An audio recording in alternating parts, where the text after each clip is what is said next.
जनी लहंगा उठाव नीचे बानी उठाव रे जनी लहंगा उठाव नीचे बानी उठाव रे सुन हवे दबंग वाला अखड़ा हो लागी जवानी में बखड़ा हो ए सुनो आवहने सुन हवे दबंग वाला अखड़ा हो लागी जवानी में बखड़ा हो पहनले बारू ऐसा लहंगा सेहत पकड़ी हानि बूंदे बूंदे चुअता रे पानी जनी लहंगा उठाव नीचे पानी थोपे थोपे चुअता रे पानी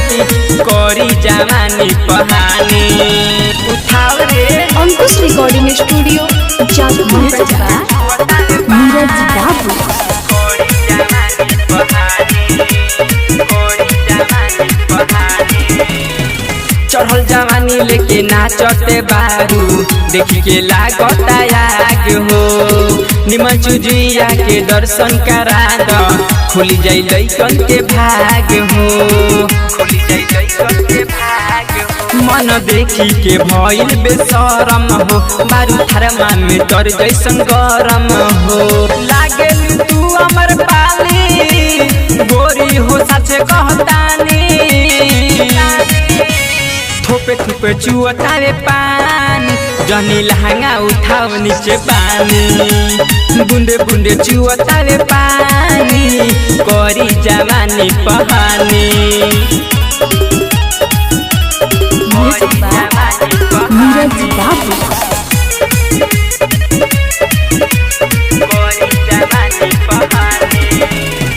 कमर हिला के नाचते बारू लगता जियरा पगोली हो टाइट पहन के नाचे सुगी ना तो खुल जाई चोली हो ना तो खुल जाई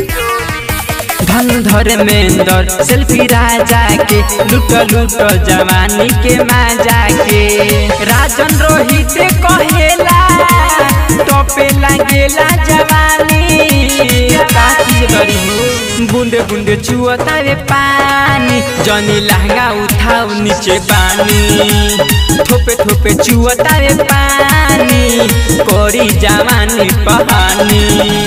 करी जवानी पहानी।